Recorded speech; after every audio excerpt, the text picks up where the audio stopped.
If it's your first time joining me, y'all, go ahead and click that subscribe button. Go ahead, like the video, give it a comment below with your experiences. If you have moved to Atlanta, go ahead and share this video, and most importantly, make sure the bell is on in your when you subscribe to the channel, so you can get all of the videos and things that I drop. Okay, so I'm gonna put on my seatbelt because we're gonna get moving while I'm telling y'all this story time. Okay, so first of all,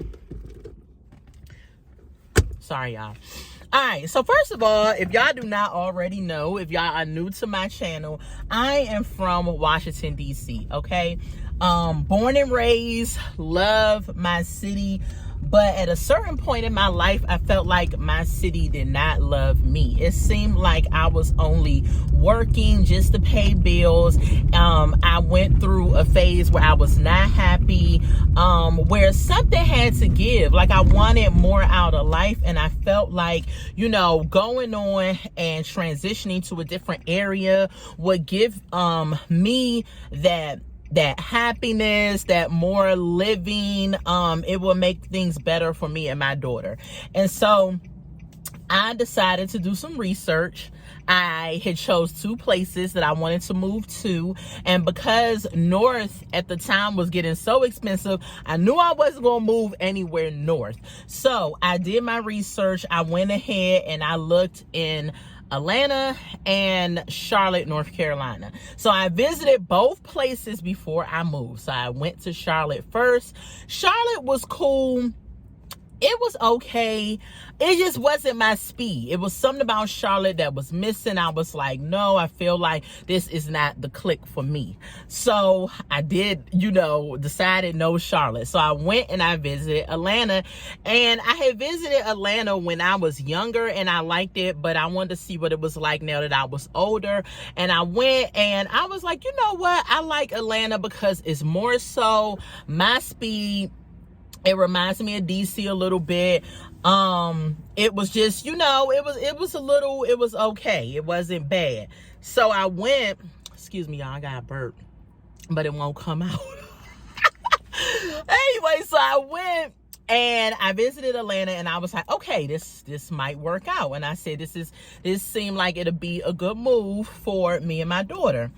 So I revealed to my family I was moving, and some of my family was cool with it, but one in particular person, my mom, was not cool with it. She was like, I don't know why you doing this. I don't want y'all to move. Y'all don't need to move, blah, blah, blah, blah. And I was like, Ma, I feel like this is going to be a good move. I feel that this is going to be great. And she was just not for it. My mom didn't get on board with my move until probably maybe 2 years after I had moved. So she was finally just like, all right, it is what it is. They done moved, it is what it is. So she got on board with it and whatever. So anyway, I went ahead, I did some research, and I was like trying to figure out which area in Georgia that I wanted to move. I knew I wasn't going to move in a city of Atlanta, but I just wasn't sure where I was going to move exactly. So I went and I did some research of different areas of Georgia, and I ended up wanting to move to Marietta. I heard the schools were good. The area was good, and I was like, all right, well, let me just dive into moving to Marietta. And so because I wanted my move to be easy, I wanted an easy transition move, I had found this company online called Lanier. I think it was called Lanier Solutions or something like that. I'm going to tell y'all something about this company in a minute.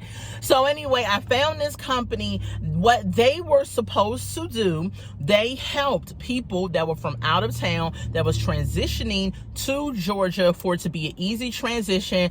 They made sure your apartment was rented. When you got there, all you had to do was, fill out the paperwork at the rental office. They made sure everything was on the up and up. People be doing some stupid stuff when y'all drive. If I made a look, that was because this dude just did something dumb. But anyway, so Lanier Solutions, or whatever the name of this company was, they were supposed to make the move to Georgia smoothly. They was going to have your apartment ready. All you had to do, they were going to rent it and everything. All you had to do was fill out your name and stuff when you got there to the rental office, and do a couple of other things, and it was cool.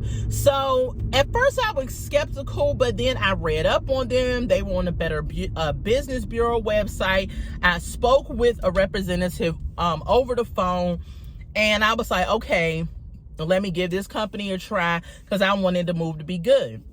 So their fee was $300 some odd. I paid them $300 some odd, and they, the guy was like, okay, when you move here, I chose the apartments. He gave me a list of apartments in Marietta. I looked at the apartments. I researched the one I like, and I told him this is the one I want. And even before I had told him it was the one I want, a month before I moved, I told him which one I want, and a month before I moved, I went to visit that said apartment, and I did a walk around, and I was like, okay, yeah, this is definitely the one I want. And so come moving day, I moved in July of 2017. I was 35 years old when I moved. And so come moving day, I packed up. I had most of my major stuff in storage. I was going to send for that later, but I had, all of our clothes, pots of pans, things like that. At the time, I had a Dodge Magnum that my mom had gifted me, and that car, if y'all know how a Magnum is, it's long and it's pretty big. So we was able, it was just me and my daughter, and I was able to pack up the car with the main essential things that we needed. So get in the car, we're on the way to the drive to Atlanta. Okay, the drive to Atlanta was cool. Didn't have no major issues. From DC to Atlanta, it's about, well, at the time, before I knew the shortcuts, now I know the shortcuts whenever I want to go home, but before I knew the shortcuts, it was 11 hours. So it was 11-hour drive. My daughter at the time was 13. She did not know how to drive, of course, so it was all on me. So we got there. When we got there, it was later in the evening, so I had got a hotel. We stayed at the hotel, and we actually got there on a Friday. So we got there on a Friday. I told him that, we were here and everything, and he said, okay, on Monday, go to Rimrock, because they were closed on the weekends. We either got there on Friday or Saturday. Either way, they was going to be closed, so I had to wait till Monday. So Monday, I went ahead, called him. We stayed at the hotel 2 days, and I called him and I said, I'm about to go over there on Monday. He was just like, it's not ready yet, blah, say blah. Go over there on Tuesday. So now I'm starting to think, okay, what is this guy? What is going on? So, I called him, and he said he was sick or something like that was going on. But I was like, well, I should be still able to go to the place, because you should have done the paperwork and everything. I'm here. I done paid for 3 nights at this hotel. And truth be told, I only had enough money left to pay whatever rent I was needing, like the prorated rent I was needing for the apartment. And so he said he was sick, and I went over to the apartment. I said, fine, I'm going over to the apartment. Went over to the apartment. When I got to the apartment, the women over there said, we have never heard of this company. We do not know what you're talking about. This is not a legit company. We don't do rentals that way. And y'all, when I tell you, my heart dropped into my stomach. I am new to this area. I had my daughter with me. I'm ready to walk into my apartment and get our life popping. And you mean to tell me that y'all do not know this man and y'all don't know what I'm talking about? So now I'm pissed.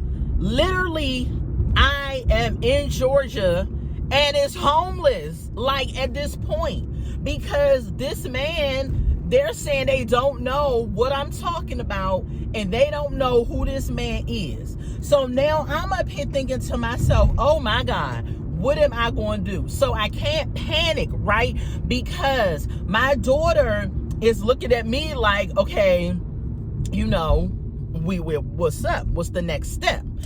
And I'm trying to keep the mommy face on, and I'm trying to keep it on. I'm like, okay. So I called one of my aunts and I told her what happened. And she was like, you know what you should do? You should call your great aunt. I have an aunt that lives here in Georgia, one of my great aunts. And she said she has a house. See if y'all can stay with her. So I called my great aunt, told my great aunt what happened. She said, okay, well, I can't let y'all be on the street. So yeah, y'all can come into my house. Thank God she was like, come to my house, because I literally was like, excuse me, y'all. I was literally like, what am I going to do? I didn't have nowhere to go. So we went to my great aunt house. She lives in Ellenwood. My daughter was able to get her own room. I was able to have my own room. I had to end up registering her for school over in Ellenwood instead of Marietta. Now, Ellenwood is on the south end of Georgia. Marietta, I believe, is on the north end of Georgia. So I had to end up rerouting where I wanted to move to, which was fine because I would rather move and be comfortable and safe than just be out on the street just so she can be in a better school system. So end up going to my great aunt's house. Praise God, was thankful for that. In the meantime, I went to the police station reporting this business. This man had ripped me off for $300 some odd. And what was crazy is that when I told him, I said, please tell me you're not scamming me. I had spoke to him on the phone when he claimed he was sick. He said I wouldn't scam nobody over $300 some. But he actually did, because I never got my money back. Excuse me, y'all. Never got my money back, and I didn't move to the place where I wanted to live at. The people never heard of me, never heard of his company. So yes, sir, you did scam. And if y'all are thinking about moving to Atlanta, I'm gonna give y'all some pointers on that too. But if y'all ever come across this company, Lanier, whatever the company is, Lanier Solutions, I just remember it was Lanier something. Please report them, because I did report them after this to the Better Business Bureau. I had went to the police station to file a report against them. The police told me that I would have to go through the Better Business Bureau, that there was nothing they could really do about it. And so I was able to get them reported to the Better Business Bureau. So I ended up going to my aunt's house. Now, this is my first year story of moving to Georgia. Ended up going to my aunt's house. Me and Nina had a place to live. So while we were there, my job that I had in DC actually was able to transfer here. But when I got here, my job, it was paying nothing. Like, I was making pennies. I was like, because I told my aunt, I said I was only going to be there for a couple of months until I found an apartment, and then we was going to move. The job I had was only paying pennies. I'm sorry, y'all. I'm about to crack my window a little bit, because today in Georgia, it is like 69 degrees and it's a little hot. So if y'all hear some wind, that's why. So anyway, the job that I got here, that I was, okay, when I was in DC, the job I had, I was making like 19 something an hour, which really ain't nothing. But at the time it was something, because we talking about maybe 6 years ago, right? So it was something then. But when I got down here, that same job was only paying $12 an hour. No, it was like 11 something. And I was like, but you got to think you're going south. So the cost of living is cheaper. But ain't no way I would have been able to survive off of that. So I was like, oh my God, what am I going to do? So of course, I went ahead, I started doing Uber, I started doing Lyft. So I was working that job and doing Uber and Lyft, trying to save the money so that I could make sure that when I move, I was good.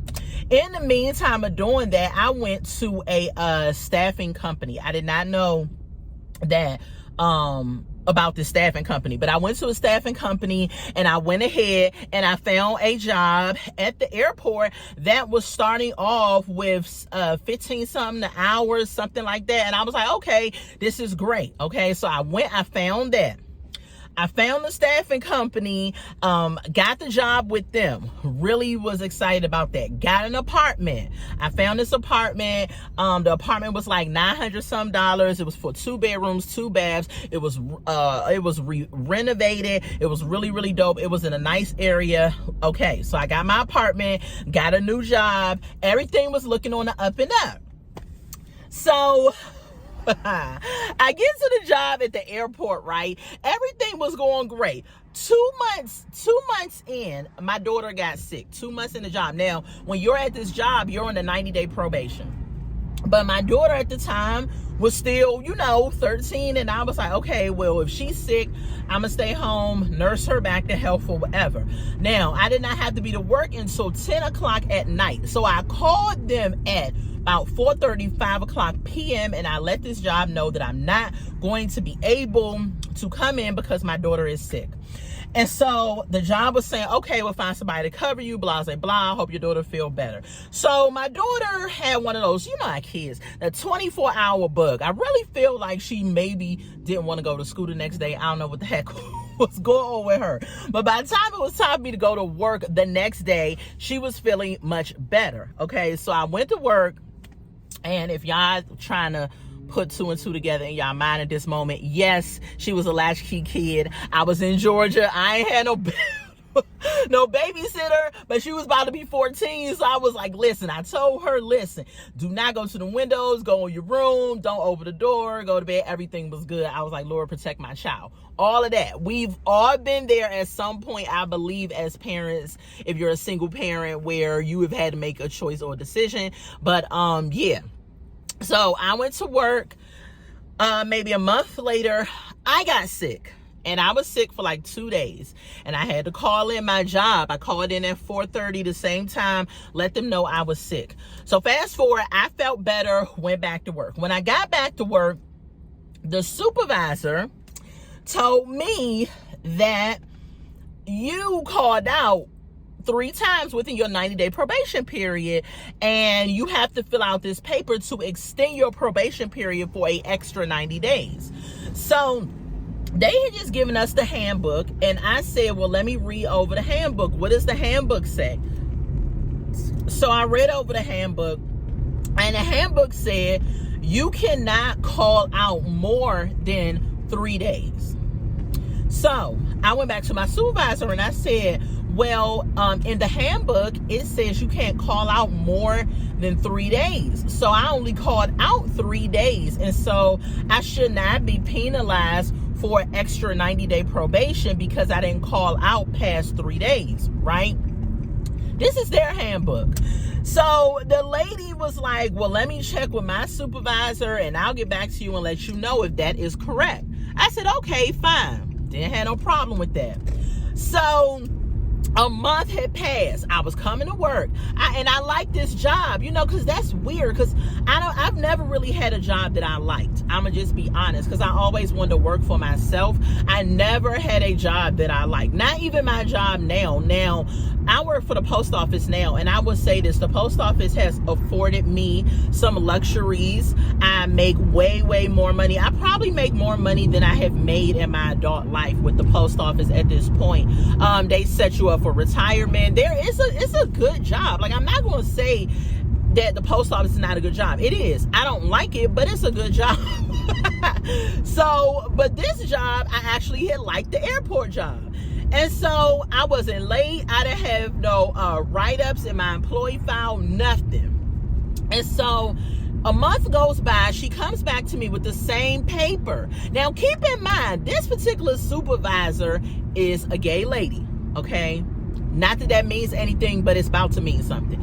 So she has tried to put the moves on me, and I know that's what she's tried to do. And I have, of course, declined because I'm not gay.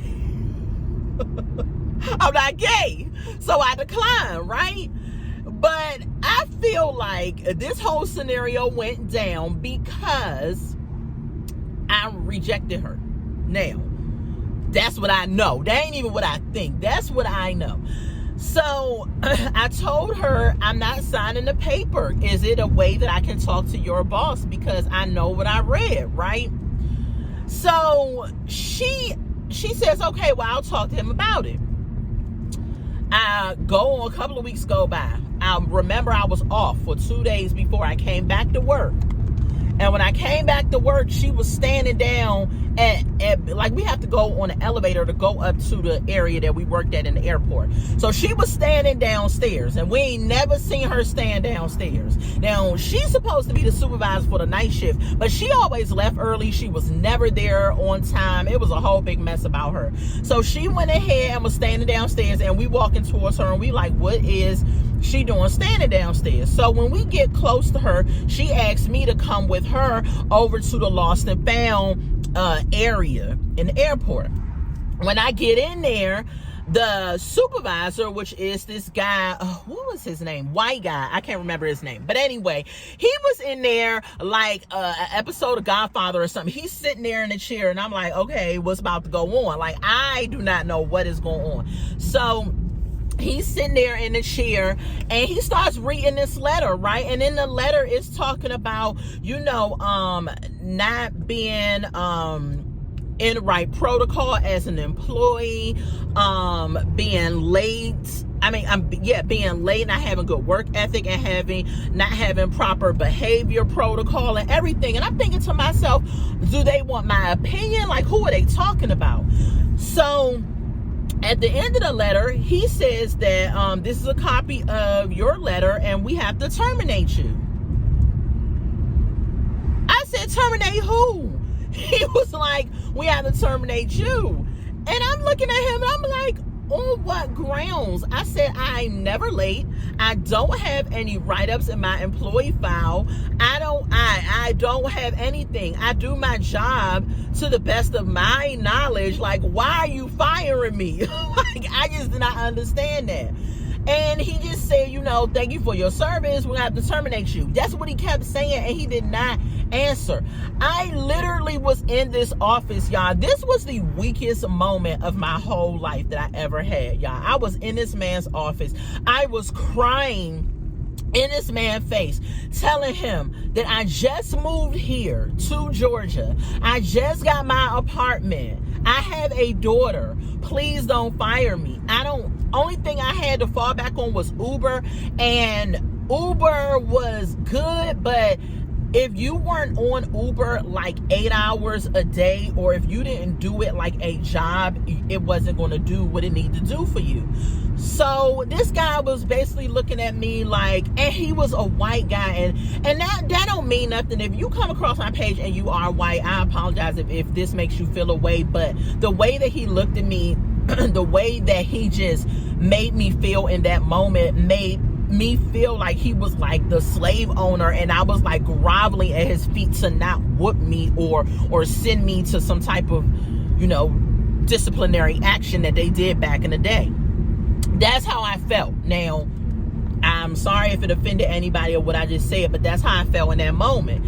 So nothing I said to this man was going to work. So they had somebody escort me out. Everybody at the job was in shock. They was like, y'all terminated her for what? Like, and then this is the thing that's crazy. It was another girl that worked at the office, right? This particular girl, we started at the same time, but she was always late. I mean, every single day. And she came in on the shift after us, so we could see her in the computer. They had a camera when you would come up to the office, so we could see when she got there, and she was always late. Always late. They even have written her up before, everything. Excuse me, y'all, I had to burp again. I just ate. I'm sorry. But she was always late. They've written her up and everything. She has documentation in her employee file, everything. She's always late. My theory is that she gave up the goodies to that gay supervisor. You can't tell me nothing different, because if you have an employee on one hand that's always late, that always has an issue, do you have another employee on the other hand that is not late, that don't have no employee infractions or nothing, and you fire them, but you keep the horrible employee? Like, that make sense. So anyway, they fired me. I went home. I think my daughter, yeah, she was here. I don't know why I felt like she wasn't here in Georgia, but she was here because when we moved here, every summer she would go home to visit my mom and everything. And so, yeah, she was here. So, got fired, and I'm thinking to myself, what am I going to do? I had my little cry. I had emailed HR. I told them what happened, and everything. I wanted to have a meeting with HR because this just seemed like it was just totally wrong. I mean, to go all the way to termination, wouldn't you need to at least give the person like some type of warning or something? They didn't even give me that. So, I went ahead. I said, okay, let me dust myself off, jump back up, get back up. This is the first year of me living in Atlanta. I moved to Atlanta. So I dust myself off. I got back up. I said, okay, this is what we do. Single black mothers, this is what we do. We cry a little bit. We kick the dog. We kick the cat.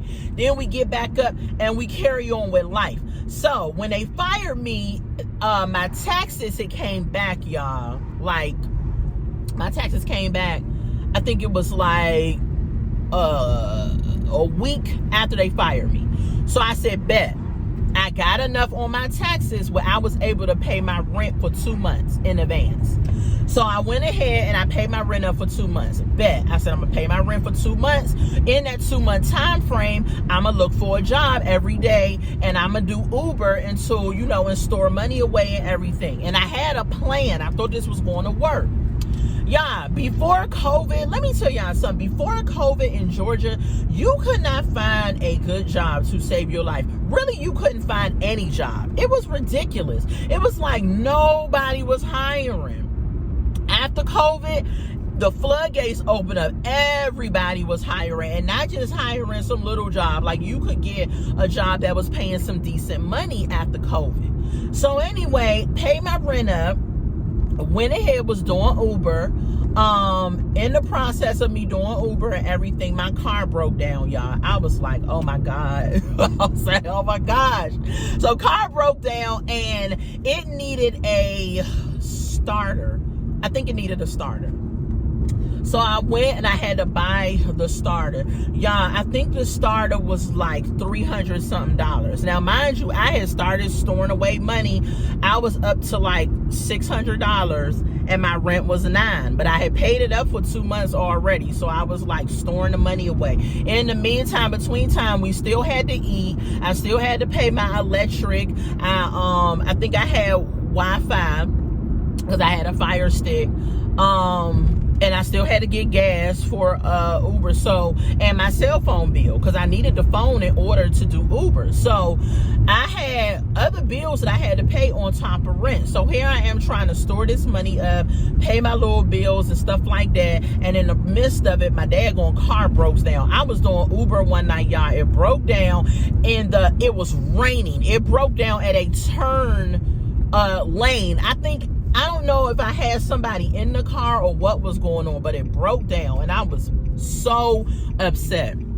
So, end up having to get the car towed. My mom had AAA, so she had got the car towed for me back to my house. I found a mechanic that could come to the house and fix it. Had to pay him, had to go get the starter, so he put it in. So total, I ended up spending like $400 something of the $600 that I had saved up. And I was like, now I'm back to the drawing board, it seems like.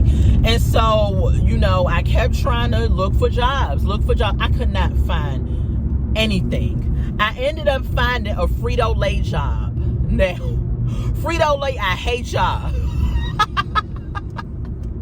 I did not want to eat no Frito-Lay chips. But if y'all, everything to do with Frito-Lay, I didn't want nothing to do with it. But you know what's crazy? I researched Frito-Lay, and Frito-Lay has a lot of products under them that we use all the time that y'all would be shocked to find out. Do your research, find out what it is. But Frito-Lay is a horrible company to work for.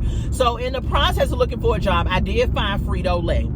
And I found a warehouse job, and all I would do is pack the chips in these displays that they would put in the grocery store. Pack the chips. The belt, now I'm 5'8" and a half. pretty tall for a woman, right? The belt we had was for someone who was like 5'5". It's set low. So I had to keep leaning over and putting the stuff in the products. I had to keep leaning over. My back was on fire. I was so miserable. I worked for Frito-Lay for a week, y'all, and I quit. Yeah, but let me tell you, no, it was 2 weeks, because the first week I said, you know what, Tasha, you guys suck it up. We're going to have to get a back brace or something, because I got to get money, because they paid us every week. Yeah, at the end of the week, the only money I got from Frito-Lay, let me tell y'all how much they paid us. $230, I think, a week was what they were paying us. I said, you have got to be kidding me. How am I going to survive? I was like, this is ridiculous. So the second week I worked for Frito-Lay, after I got the second check and I realized that's what the payment was going to be, I quit. I quit Frito-Lay. I said, I'm not about to do this. So I quit Frito-Lay, and I was like, I'm just going to be doing Uber until I can figure out something else. So the time was ticking, y'all. So the month was about to end that I had paid my rent up for. I went through the first month. The second month was coming, and it was about to end. And I was like, oh my God, you know, this is really ridiculous. Like, what am I going to do? So I went ahead. I kept doing Uber and Lyft, kept trying to store the money. Y'all, why did my car break down again? It broke down again. I was like, oh, Jesus. So, I went ahead and I called the mechanic back. He told me that the starter that they had, the starter that they sold me was a faulty starter, y'all. So I had to end up going back to AutoZone, getting my starter. Oh, I'm where I'm at, y'all. That's why if y'all see me and I'm looking at y'all more. So I had to go and get a daggone starter. Get the next starter. I had to go take it back, get it put back in there, pay the mechanic again. Now, I think he said he wasn't going to charge me, or he didn't charge me as much. And I was like, thank God for that, because he said he just did it and he understand that this happened. So I was like thankful for that. So went ahead, got that put in there. My car was on the way out. Like, the check engine light was on. I had to get it registered in Georgia because my mom needed her Maryland tags back, and the car would not pass inspection because of that light. And I was like, what am I going to do about this? And so I was just like all over the place, y'all. It was ridiculous. So I lost my apartment. Let's speed up to that. And I was just like, oh my God, what am I going to do? Like, I cannot be on the street with my daughter. And so in the midst of that, Nina had joined a soccer team. So I was still trying to let her have a really good life without knowing all hell was breaking loose. So she had joined this soccer team. She was on this soccer team for months, for the whole season. At the end of the season is when I was about to lose my apartment. She had made friends with 2 girls on the soccer team, and not only made friends with them, I had began to have a relationship with the moms, and we actually would help each other out. Like, if they couldn't pick their daughter up from school, I would go pick them up, drop them off at home, vice versa. Like, it was like a mom community. And so I ended up calling one of the moms, and I told her what happened. And she said, and I knew that she had a house. And she said that she would allow me and Nina, her and her husband talked about it, we could come and stay with them until I got back on my feet. So ended up staying with them. I only wanted to be for a couple of months. It ended up turning into 8 months of staying at their home, which I was so uncomfortable but grateful at the same time, until I found another apartment, and then me and Nina moved on. Y'all, I'm going to stop right there because it could be a part 2 to the first year in Atlanta, but I hated it. I went through every trial and tribulation that you could think of. I moved on my own. I didn't have any family here outside of my great aunt. And, you know, it was just like, what is going on? The first year of being here, I went through so many things. I did not like Atlanta. The people here did not have any Southern hospitality. I was like, where is the Southern hospitality? Like, people were rude. People were not nice. They were not nice. I met a couple of cool people from like jobs that I did, like the airport. Frito-Lay, you know, Uber trips, I met cool people, but For the most part, it was a lot of jerks here in Atlanta. It was not a cool place. They do a lot of scamming here. I was a product of getting scammed. I told you about the apartment situation. And other scam things have happened here. Like, I've had a lot of people in Uber, guys proposition me for sex and stuff like this. Moving here to Georgia was a culture shock, but not a culture shock, but it was just like really like the thing I expected for Southerners to be, it was the opposite. And I was just kind of like, wow, this is really crazy. A part of me wanted to go back home. Like when I lost my apartment, I wanted to go back home. Like I really, really did. But I was like, and my mom was saying, you know, y'all should come back home. Y'all should come back home. And in the midst of me thinking that my daughter was about to start high school and she had got accepted into this performing arts high school. And she's in college right now for the arts, for theater. She wants to be a singer, songwriter, actress. So this is her dream. This is what she wanted to do. So I didn't want to, you know, take that away from her, tell her we going back to DC after she got accepted into this high school. This particular high school, you had to audition to get into it. And so she went to the audition and she got into the singing, I think vocal music. She was in the vocal music department. And so she had to sing. She had to audition to get into this school. And when she got in, God made a way for her. She was so excited. So I said, Tasha, you're going to have to suck it up. You're going to have to get out there, pound the pavement, grind. You know, most Northerners are hustlers. I said, you're going to have to get out there and hustle. So, and that's what I had to do. And fast forward to now, I love Georgia. This is home for me. I absolutely love DC. Like I never would ever not love DC. I was there for 35 years. That is home for me. I love home, right? I never will forget DC, but Georgia, I now have a life here. I have, you know, friends here. I met my husband here. You know, it's just a whole, this is home. This is home.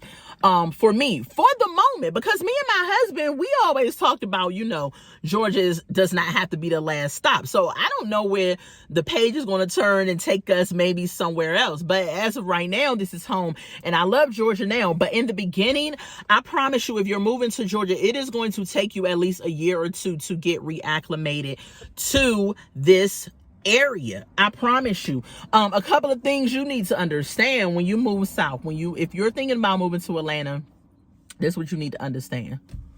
Number one, if you moving here from the north to the south, number one, they don't have no transit.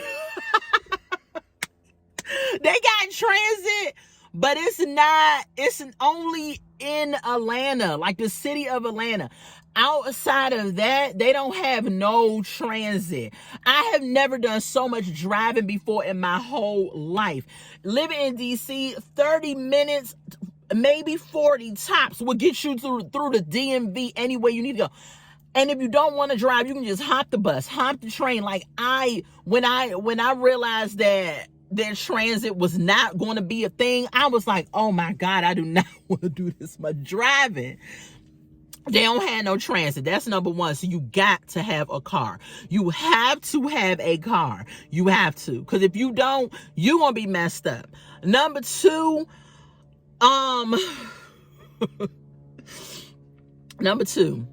understand that you're not going to make as much money as you made up there when you move down here. You're not going to make as much money. So you got to get that in your head.